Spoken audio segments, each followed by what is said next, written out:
बिस्मिल्लाहिर्रहमानिर्रहीम। अस्सलाम वालेकुम नाज़रीन, आपका मेज़बान अली हुसैन जी। सुप्रीम कोर्ट ऑफ पाकिस्तान में आईनी बेंच ने बड़े अहम केस की समाअत की है। ये केस है मखसूस नशिस्तों का, और ये मखसूस नशिस्तें पाकिस्तान तहरीक-ए-इंसाफ की और ताकतवर, और ये हुकूमत ये चाहती है कि पाकिस्तान तहरीक-ए-इंसाफ से ये जो मखसूस नशिस्तें हैं ये छीन ली जाएँ, क्योंकि इसके ऊपर फुल कोर्ट फैसला दे चुका है कि ये पाकिस्तान तहरीक-ए-इंसाफ का हक है, बुनियादी हक है और इनको दी जानी चाहिए। लेकिन इलेक्शन कमीशन नहीं मान रहा है, हुकूमत नहीं मान रही है, ताकतवर नहीं मान रहा है, रिव्यू पिटिशनें आ रही हैं, अपील पे अपील आ रही है, और काजी फायज ईसा साहब के बाद आईनी बेंच भी तो बना है, और फिर जस्टिस अमीनुद्दीन साहब वो ही काजी फायज ईसा साहब वाला मामला आगे लेके चल रहे हैं। ताकतवर के जो लाडले चीफ जस्टिस हैं वो खामोश बैठे हैं, और अदलिया के जो वकार है उसकी धज्जियां उड़ाई जा चुकी हैं। लेकिन मखसूस नशिस्तें तो पाकिस्तान तहरीक इंसाफ की हैं, और ये पूरा पाकिस्तान जानता है। ये वो लोग भी जानते हैं जो लेना चाहते हैं, छीनना चाहते हैं, और ये वो लोग भी जानते हैं जिन्होंने पाकिस्तान के ऊपर मखौलिया किस्म के लोग मुसलत कर दिए हैं। लेकिन आज जो समाअत हुई है मखसूस नशिस्तों की, 11 रुकनी लार्जर बेंच, आईनी बेंच जिसने समाअत की है, एक्चुअली इसके ऊपर एतराज़ात भी उठाए गए हैं कि 11 रुकनी बेंच क्यों समाअत कर रहा है, क्योंकि 13 रुकनी बेंच ने समाअत करनी थी। तो ये सारी डिटेल आज मैं आपके सामने रखता हूँ। बड़े अहम रिमार्क्स दिए हैं ये जो जस्टिस अमीनुद्दीन साहब हैं, इन्होंने आज ऐसे ऐसे दलाइल और रिमार्क्स कमाल की गुफ्तगू की है कि जिसका ना आइन के साथ कोई तल्लक है, ना कानून के साथ कोई तल्लक है, बस 26वीं आईनी तरमीम के साथ उसका सारा तल्लक है। तो सबसे पहले चलते हैं, सुन्नी इत्तेहाद कौंसिल ने जो दरखास्तें जमा कराई थी, मुतफरक दरखास्तें, उन हवाले से बेंच में गुफ्तगू की गई कि हमने एतराज़ उठाया है। और ये जो आईनी बेंच है, एक तो मखसूस नशिस्तों का केस जो है ये लाइव चलाया जाना चाहिए। ये ऐसे नहीं चलेगा कि जैसे अब आप चला रहे हैं, लाइव होना चाहिए, क्योंकि पहले फुल कोर्ट इसको लाइव इसके ऊपर डिसीजन दे चुका है। फिर जो जज, वो वाले जज जो पहले इस केस में बैठे, जिसमें जस्टिस मंसूर अली शाह साहब भी थे, जस्टिस मुनीब अख्तर साहब थे, जस्टिस आयशा मलिक और अत्तर मिनल्ला साहब, ये सारे जजेस, इनको भी शामिल किया जाना चाहिए इस रिव्यू पिटीशन में, यानी कि ये अपील आई है इसमें। और फिर जो अहम तरीन नुकता है वो ये है कि 26वीं आईन तरमीम केस के फैसले तक इसको मौखर कर दिया चाहिए, क्योंकि अभी तक 26वीं आईन तरमीम का केस जो है उसके ऊपर भी फैसला नहीं हुआ है। तो ये इस तरह की गई थी मुतफरक दरखास्तें जो आई थी सुन्नी इत्तेहाद कौंसिल की जानब से। तो जस्टिस अमीनुद्दीन साहब कहते हैं कि सुन्नी इत्तेहाद कौंसिल की जो 3 मुतफरक दरखास्तें अभी तक हमारे सामने नहीं आई हैं, तो जब हमारे सामने नहीं आई हैं तो हम इनके ऊपर कोई बात नहीं कर सकते हैं। और इन्होंने कहा कि आप अपने जो AOR हैं उनसे पूछें कि जब तक ये दरखास्तें मुकर्रर नहीं होती, इनके ऊपर नंबर नहीं लगते, हम इनको नहीं सुन सकते हैं। फिर क्योंकि ये लिंगर ऑन किया जा रहा है, लटकाने की कोशिश है, तो इसके ऊपर फिर हामिद खान साहब दलाल देते हुए नजर आए। उन्होंने कहा कि मेरे पास इस बात का रिकॉर्ड है कि मैं पहले इस जो ये दरखास्तें हैं इनके ऊपर दलाल देना चाहता हूं। तो जस्टिस अमीनुद्दीन साहब कहते हैं कि आप जानते हैं कि अदालती सिस्टम जब तक दरखास्तों का प्रोसेस नहीं होता तो कैसे सुन सकता है। इसके ऊपर फिर आगे आईनी बेंच के सरबराह जो है जस्टिस अमीनुद्दीन साहब कहते हैं कि 26वीं आईनी तरमीम के बाद 13 रुकनी बेंच के खिलाफ नजरसानी 8 रुकनी और 9 रुकनी बेंच भी सुन सकता है। यानी कि एक लार्जर बेंच था 13 रुकनी, उसके खिलाफ जो नजरसानी अपील है उसको 8 रुकनी बेंच, छोटा बेंच और 9 रुकनी बेंच ये भी सुन सकता है। और ये 26वीं आईनी तरमीम का कमाल है। ये कौन कह रहे हैं जनाब? जस्टिस अमीनुद्दीन साहब। यानी कि सादा अल्फाज में अक्सरियत जजेस का फैसला अकलियत जज भी उठाकर सुन सकते हैं। बड़े मजे के कमाल के रिमार्क्स हैं, आगे सुने जनाब के, अकल दंग रह जाएगी। फैसल सदीकी साहब रोस्टन पर आए, उन्होंने कहा कि मेरे लिए तमाम जजेस काबिल एहतराम है, मेरा बेंच के किसी मेंबर के वकार पर कोई सवाल नहीं है, लेकिन मेरे 11 रुकनी बेंच की तश्कील पर एतराज है, कानूनी और आईनी एतराज है। तो यहां पर फिर जो सरबराह हैं बेंच के, उन्होंने कहा कि बेंच से अलग होने वाले जो 2 जजेस हैं उनकी ख्वाहिश थी वो बेंच से अलग हुए, और उन्होंने कहा कि आप 11 रुकनी बेंच तश्कील देकर इसकी समाअत कर सकते हैं। तो तब ये 11 रुकनी बेंच तश्कील दिया गया। जस्टिस अमीनुद्दीन वकील फैसल सदीकी के बेंच पर एतराज के बाद कहते हैं कि मैं वाज़ेह कर दूं कि दोनों जजेस ने खुद बेंच से अलहदगी इख्तियार की और 2 मेंबरान ख्वाहिश पर 11 रुकनी बेंच तश्कील दिया गया। बड़ी सादे से बात है कि उनकी ख्वाहिश थी तो हमने 11 रुकनी बेंच तश्कील दे दिया गया। अच्छा, इसके ऊपर फैसल सदीकी साहब कहते हैं कि नजरसानी के लिए जजेस तादाद का एक जैसा होना जरूरी है। यहाँ 13 रुकनी बेंच था, 2 खुद अलहदा हो गए, जस्टिस अमीनुद्दीन साहब कहते हैं। जस्टिस मुसरत लाली साहिबा कहती हैं कि जब 2 जज बेंच से अलग हो गए, आप क्यों कायल करने की कोशिश कर रहे हैं उनको? 2 मेंबरान ने नोटिस ना देने का खुद फैसला किया, आप क्यों कायल करने की कोशिश कर रहे हैं? जजेस के अपने एतराज के पीछे बाकी क्या रह जाता है? जनाब मोहम्मद अली मदर साहब के रिमार्क्स सुने। 2 जजेस अपने फैसले दे चुके हैं, वो यहां आकर क्या करेंगे? वो दोनों जजेस इसमें बैठकर क्या करेंगे? दोनों जजेस अपना फैसला दे चुके हैं। तो फैसल सदीकी साहब ने कहा कि 11 रुकनी बेंच के तमाम जजेस काबिल एहतराम है, लेकिन मेरा इस बेंच पर आईनी और कानूनी एतराज है। और तफसीली दलाइल दूंगा ताकि ये मामला एक बार तय हो जाए कि नजरसानी बेंच कौन सुनेगा। सुन्नी इत्तेहाद कौंसिल के वकील हैं फैसल सदीकी साहब। तो एतराजात पर दलाइल कितना टाइम लगेगा, कितना वक्त लेंगे, आप ये भी हमें बता दें।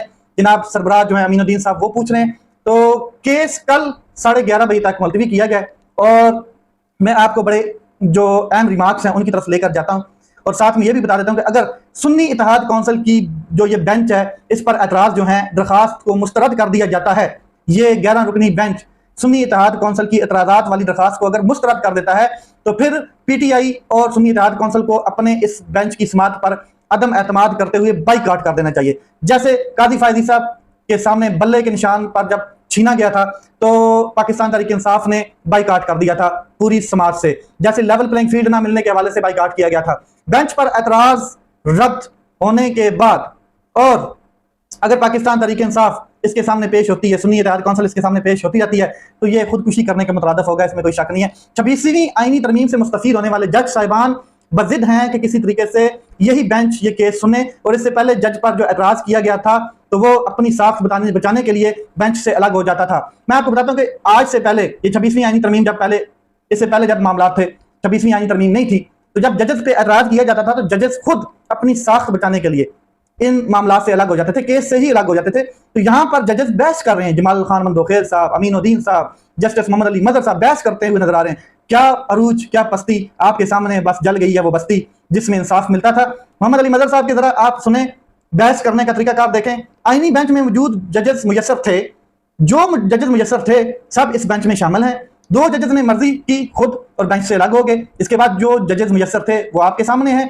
तो मोहम्मद अली मजहर साहब कहते हैं कि प्रैक्टिस एंड प्रोसीजर जब चैलेंज हुआ था तो इसमें फुल कोर्ट बैठी थी, तो इस वक्त सवाल था कि अगर ये सब जजेस सुन रहे हैं तो अपील इसके खिलाफ कौन सुनेगा। तो इसमें सब जजेस ने अपनी अपनी राय दी थी। तो जस्टिस मोहम्मद अली मजहर साहब कहते हैं कि फर्ज करें कि अगर आईनी बेंच में 2 जजेस मजीद शामिल हो जाएं तो टोटल आईनी बेंच जजेस की तादाद 15 हो जाएगी। इसमें बेंच में 13 जजेस हो जाएंगे। अगर दोबारा 13 में से 2 जजेस ने खुद को बेंच से अलग कर लिया तो फिर बाकी 11 जजेस रह जाएंगे। आप जरा कैलकुलेशन चेक करें जस्टिस मोहम्मद अली मजहर साहब की, बहस पे बहस करते हुए नजर आ रहे हैं। आप पे एतराज है, आप इसको दोबारा किसी और सिलसिले की तरफ लेकर जाएं तो आप हमें एतराज नहीं इसका हल बताएं। मोहम्मद अली मजहर साहब कह रहे हैं। तो फैसल सदीकी साहब ने कहा कि केस समाअत करके मुलतवी किया जाए और दोबारा जुडिशियल कमीशन को भेजा जाए। जुडिशियल कमीशन 2 जजेस को मजीद आईनी बेंच में शामिल करे और तब जाके ये तादाद पूरी हो जाएगी। इंपॉर्टेंट चीज मैं आपको बता देता हूं कि 2 जजेस इस दरखास्त को डिसमिस कर चुके हैं। इनका क्या स्टेटस होगा, वो दोबारा फिर बैठेंगे। अगर वो दोबारा बैठेंगे तो क्या वो अपना फैसला दोबारा रिव्यू करेंगे, ये जस्टिस मोहम्मद अली मजहर साहब कह रहे हैं। जी हाँ, फैसल सदीकी साहब ने कहा बिल्कुल, अगर वो दोनों जजेस दोबारा बैठेंगे तो वो अपना फैसला रिव्यू कर सकते हैं। ये आइन और ये कानून की मंशा है।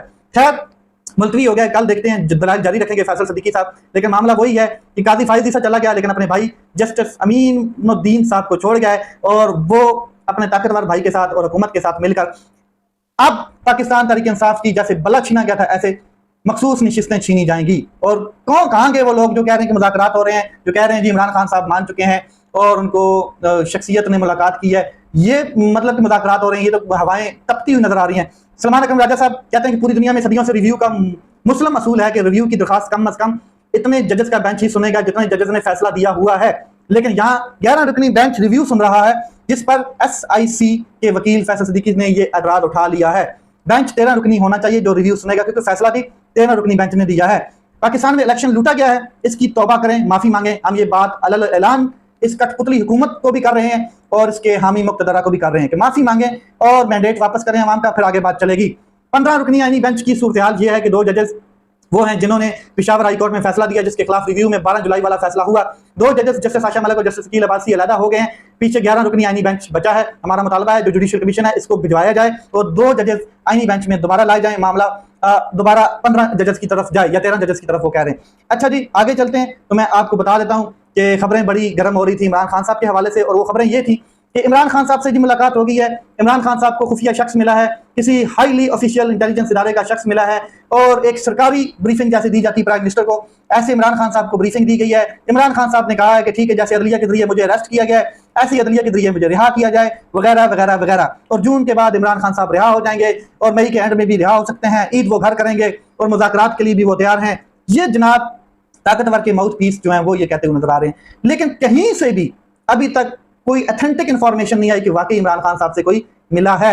और इसके ऊपर मैं आपको क्लियर कर देता हूं कि अलीमा खान साहबा कह रही हैं कि हमें तब यकीन होगा, हम तब यकीन करेंगे कि कोई फौजी अफसर इमरान खान को ब्रीफिंग जंग पर देता रहा है या किसी ने दी है, जब ISPR खुद इसकी तस्दीक करेगा, जब DG ISPR खुद बताएंगे कि जी बिल्कुल इमरान खान साहब को भी एतमाद में लिया गया, अडयाला जेल में ब्रीफिंग दी गई है प्रॉपरली। ये जो टाउट हैं, ये जो माउथ पीस हैं ताकतवर के, ये आए दिन एक नई स्टोरी मीडिया पर ले आते हैं, अपनी स्पेकुलेशन से भरी हुई स्टोरी, ताकि जो फोकस है अवाम का वो इमरान खान साहब की रिहाई पर से हटा दिया जाए और तहरीक से हटा दिया जाए, इमरान खान साहब के जो एहतजाज हैं उनसे हटा दिया जाए। जब भी इमरान खान साहब या उनकी पार्टी एहतजाज या तहरीक के लिए कोई कॉल अनाउंस करने जा रही होती है तो फिर ये मामला आपको मेन स्ट्रीम मीडिया पर नजर आएंगे। ज़िल्मे खलीलजाद साहब ने बड़ा अहम मैसेज ट्वीट किया है, कहते हैं कि खबरें हैं कि इमरान खान को जल्द रिहा कर दिया जाएगा। ये वही खबरें, उम्मीद है कि ये खबरें सच हों। इस नाजुक वक्त में इनकी रिहाई से पाकिस्तान के अंदरूनी मुल्क और बैरून मुल्क दोनों सतह पर फायदा होगा। वैसे भी यही दुरुस्त कदम होगा कि इमरान खान साहब को रिहा कर दिया जाए। जाहिर है इमरान खान साहब एक सियासी कैदी हैं, ये मुशाहिद हुसैन साहब ने भी कहा, और पाकिस्तान के बाकी भी जो सीनियर रहनुमा हैं, भले ही किसी भी सियासी पार्टी से हैं, वो ये बात समझते हैं कि इमरान खान साहब जो हैं वो एक सियासी कैदी हैं। इमरान खान बाकी सियासी कैदियों को और इमरान खान को फौरी रिहा कर देना चाहिए, क्योंकि ये सियासी कैदी जो होता है इसके ऊपर कोई जुर्म नहीं होता, कोई ये मुजरिम नहीं होता है, मुल्ज़िम नहीं होता है। ये सियासी ताकत के नशे में जो भी सियासी हुकूमत में आती है पार्टी, वो अपने जो हरीफ होते हैं उनको कैदो बंद में डाल देती है। ये वो सियासी कैदी हैं। अगर मोदी से बात हो सकती है तो फिर इमरान खान साहब से क्यों नहीं हो सकती है? अपने लोगों से बात करने में मसला ही क्या है? पाकिस्तान का बुनियादी मसला सिर्फ और सिर्फ मैशियत नहीं है, बल्कि सियासत है, और सियासत में जो गंद बन चुका है ये आपके सामने। अब मैं चलता हूँ DG ISPR के उस स्टेटमेंट की जानब जिसके ऊपर बड़ी तनकीद हुई है, और सोशल मीडिया और बड़े मेन स्ट्रीम मीडिया पर तो जाहिर है कोई इस तरह की तनकीदी मवाद नहीं चलाया जाता है, लेकिन सोशल मीडिया ने अखीर कर दिया है।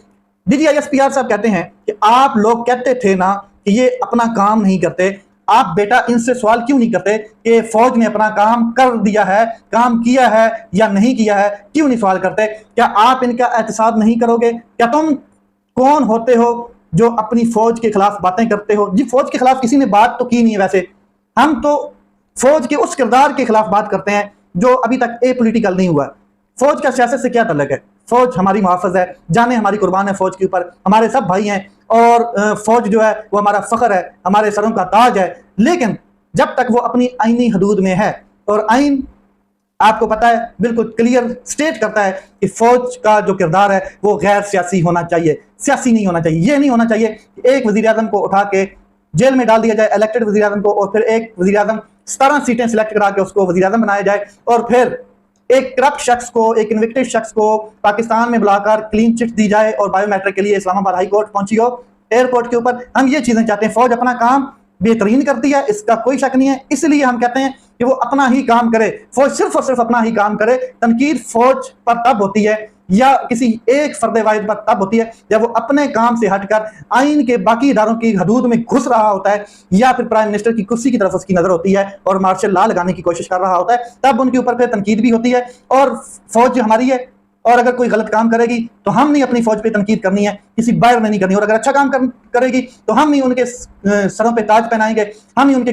गले के हार पहनाएंगे और फूलों के हार से उनका स्वागत करेंगे। लेकिन हम चाहते हैं, पूरी कौम इस टाइम यही चाहती है कि जनाब वो अपनी हदूद में काम करें। अब सुहेल वड़ाई साहब की चिड़िया नई खबर दे रही है, वो जरा सुन रहे हैं। माशाल्लाह नवाज शरीफ, आसिफ जरदारी और इमरान खान जिंदा सलामत रहे हैं, और फिलहाल जंग इन्हीं तीनों के दरमियान है, मगर वक्त इनके हाथों से फिसलता नजर आ रहा है। एक नई हकीकत यह है कि जनरल आसिम मुनीर मुकम्मल गैर सियासी होने के बावजूद इस वक्त सियासी तौर पर मकबूल हो चुके हैं। देखें, वो आर्मी चीफ हैं और हाफिज कुरान हैं, इस टाइम वो आर्मी के हेड हैं, और आप इस तरह की बातें करके ये तासर दे रहे हैं कि वो सियासी तौर पर मकबूल हो चुके हैं। क्या वो किसी सियासी जमात के लीडर हैं? नहीं है। क्या वो किसी सियासी जमात को हेड करते हैं? नहीं। उनका एक आईनी किरदार है जो वो अपना बखूबी तरीके से निभाना जानते हैं। और आप जैसे जो लोग हैं जो ये बातें करते हुए नजर आ रहे हैं कि जनरल आसिम मुनीर साहब जो हैं वो गैर सियासी होने के बावजूद इस वक्त सियासी तौर पर मकबूल हो चुके हैं। आर्मी चीफ सियासी शख्सियत नहीं है। आर्मी चीफ आइन के मुताबिक एक इदारे के हेड हैं, और जिसका काम है पाकिस्तान को डिफेंस करना, उसको डिफेंस को मजबूत करना, और लॉ इन्फोर्समेंट एजेंसीज को कंट्रोल करना, और अपना काम वो बखूबी कर रहे हैं। लेकिन ये जो टाउट किस्म के लोग हैं ये फिर मजीद इस तरह की गलत बातें करके जो अवाम है उनका जो फोकस है वो गलत साइड पर ले जाते हैं। जनरल आसिम मुनीर इस वक्त सियासी तौर पर बहुत मकबूल हैं। अब ये जनाब बात कर रहे हैं, पाक भारत जंग ने जनरल आसिम मुनीर का ग्राफ बुलंद किया है। अजब नहीं कि सियासी जमात में जनरल आसिम मुनीर के नारे सबसे ज्यादा मकबूल हैं। देखें, वो हमारे सिपा सलार हैं, वो हमारे सिपाही हैं, वो इस कौम के सबसे बड़े सिपाही हैं, और अल्लाह उनकी इज्जत सलामत रखे। और इस कौम की इज्जत भी सलामत रखे। उन्होंने जंग जीती है, इसमें कोई शक नहीं है, उन्होंने मुंह तोड़ जवाब दिया, इसमें कोई शक नहीं है। लेकिन ये जो आप बात कर रहे हैं कि वो सियासी तौर पर मकबूल हो गए, तो वो सियासी आदमी नहीं है। आप ये गलत डायरेक्शन में बात कर रहे हैं, और फिर जब इसके ऊपर तनकीद होगी आप पर, तो फिर आप ये बात उठा के एस्टैब्लिशमेंट में डाल देंगे कि देखें आप पाकिस्तान की जो यंग यूथ है डिजिटल दहशतगर्द होगी, क्योंकि वो आप बात कर रही है पाकिस्तान फौज के खिलाफ। लेट्स सी ये मामला किस तरफ जाते हैं और कितने जाते हैं। अपना ख्याल रखें, अपने भाई के चैनल का ख्याल रखें। पाकिस्तान जिंदाबाद।